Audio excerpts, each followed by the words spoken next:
Today I am bringing you tips for how to sell a product over the phone, old school, because these days there is a lot more business being done over the phone and a lot less business being done face to face. So stay tuned and I'm going to give you some critical tips to help you close more deals on the phone.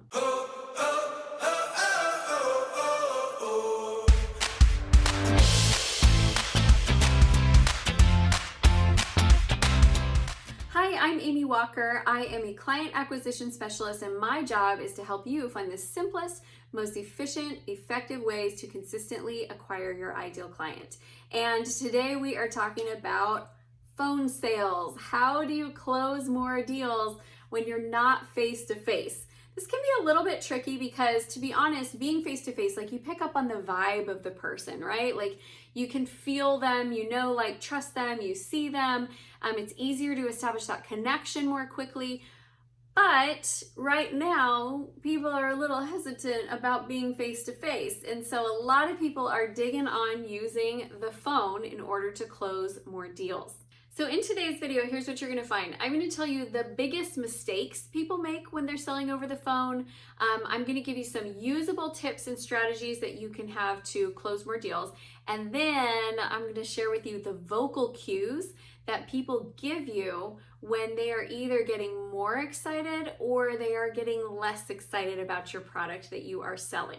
So let's jump into it. Before we do, if you haven't subscribed yet, make sure you subscribe to the channel and hit that bell notification so you can be notified every time we release new content, which is 3 times a week. Okay, biggest mistakes people make over the phone. There's a few, but the number one is that they sound boring, okay? I remember when I first was starting to sell and I was doing phone appointments that one of my mentors said, record yourself and then let me listen. So I recorded myself.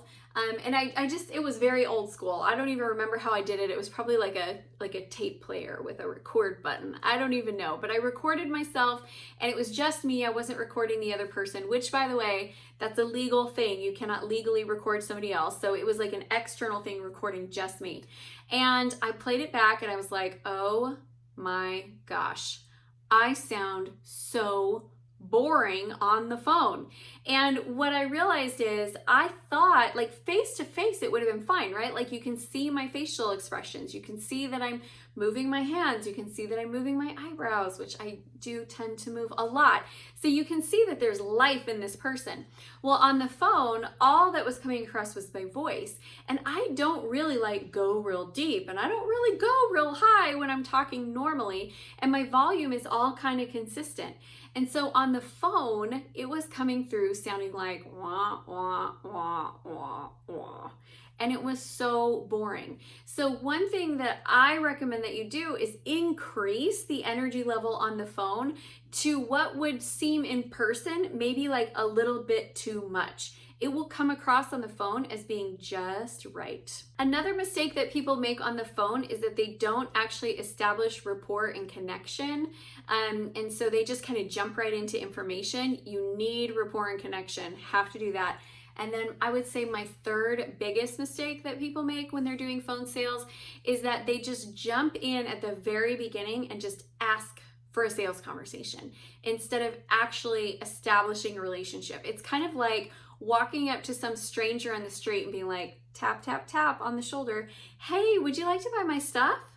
And they're like, I don't think so. No, thank you. And they walk away. So what we want to do is we want to create a better context for us to be more successful for selling on the phone. So let's jump into some tips. Tip number 1, build rapport early in the sales conversation, like right when you're very first talking with them. Establish a relationship, find out what their needs are, tell them a little bit about you, share your brand story, and so that you can create connection really early on in the sales conversation. That's critical so that you have the know, like, and trustability that it takes for them to say yes down the road in the sales conversation. Step number 2 is that you need an irresistible ask. An irresistible ask is something that it's the first thing that you ask for and they want to say yes. It's a high value proposition that they want to say yes to. If I reach out to you and I say, hey, would you like to have a sales call with me? you're probably gonna be like, well, no, thank you, Amy, I'm good.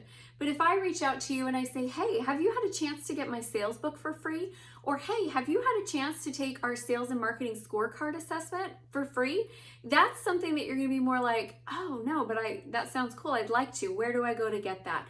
So you need an irresistible ask that you can put out in the front end so that when you have that first conversation, what you're asking them to do is not to buy, not to have a sales conversation. It's you're asking them, can I give you something that's massively valuable that is going to make your life easier? And they'll be like, yes, let's do it.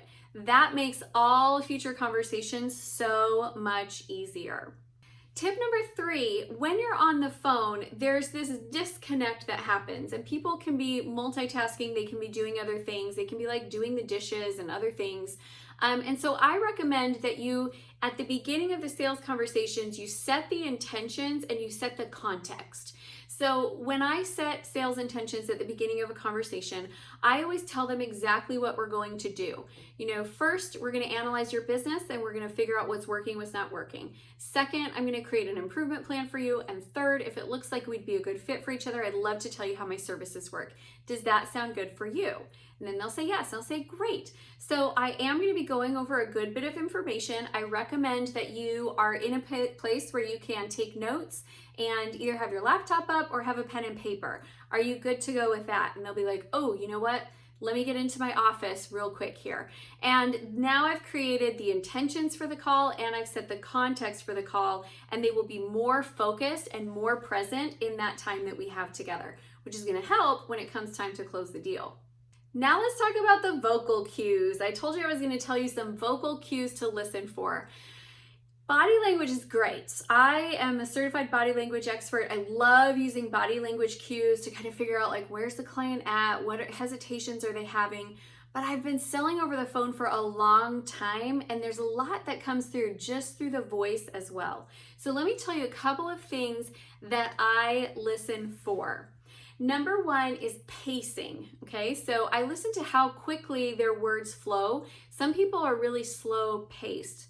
Like every sentence that they say is gonna have some space and some pausing in between. And then other people talk real fast. Like you're hardly gonna get a word in edgewise, and it's going to, flow, and one word leads to the next, and everything's really quickly paced. So when I'm talking about pacing, I'm not talking about are they slow or fast. I'm talking about when it changes.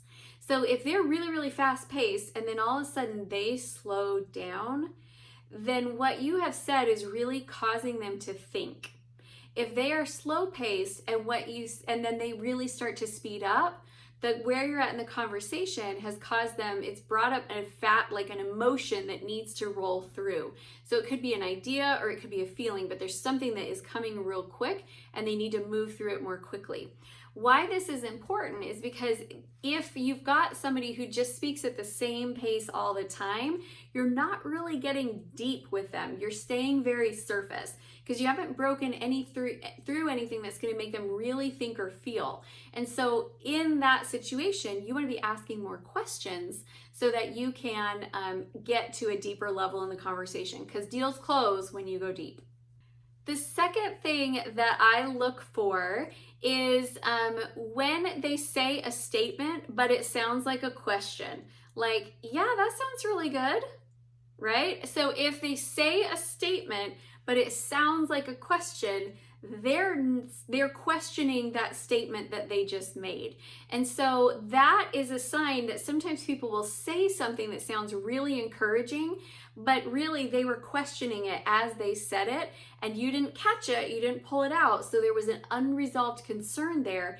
Then you get to the end of the conversation, you're asking for the yes, and they're not sold on it. Like they were doubting that the whole time. They said the right words, but the tone said otherwise. They were questioning themselves as they said it. So listen to those, any positive statements that the tone ends in a question. Another vocal cue to listen for is throat clearing. Okay, so especially when they're getting ready to say yes to close the deal, or anytime throughout your scripting that you're getting commitments and little buy-ins. If you've studied with me at all with sales scripting, you know that I believe in little buy-ins all throughout the sales conversation, so that they've been making small commitments throughout. So when they say yes to the program, they've already committed to the change, they've already committed to themselves, they've already committed to the plan, and it's an easier yes. But if you're in those commitment places and you're asking for commitments and they're, yeah, that sounds good. It was hard for them to say, okay? That was hard for them to get out. They choked on those words a little bit. And so you might want to pause, firm up, however they're feeling, whatever they're doing, so that you can get a more powerful yes from them before you move on to the next. All right, there you've got it. You've got some strategies that you can use to make your sales conversations more powerful. You've got some vocal cues that you can listen for. Are there more than that? Yes. But can we make them all into one, hopefully 10-minute-ish video? No, it takes a little bit more time than that. So if this was helpful and you would like to learn more about vocal cues, let me know in the comments and I'll know that that's something we should circle back around to for future content. All right, we are wrapping up here, and I want to make sure that you and I have a chance to connect and further our relationship so we don't just hang out as YouTube buddies for the rest of our lives. I would love to offer you my free sales and marketing scorecard. It's an assessment that you can take that is going to be pretty thorough in going through what are the challenges and what's working in your sales and marketing, so we can customize an improvement plan to you, send that to you completely for free, and it's a great way for you to see a little bit more about what we do and how our strategies might work for your business. So go down below and grab that. Also, please come over and join our private Facebook community. Our Acquire group is a place where you can come and share best practices to help you learn how to more consistently acquire your ideal client online. And that is it, my friends. Thank you so much for tuning in. Please like, please leave a comment, please subscribe to the channel, and share this with any entrepreneurs in your community. Thanks so much.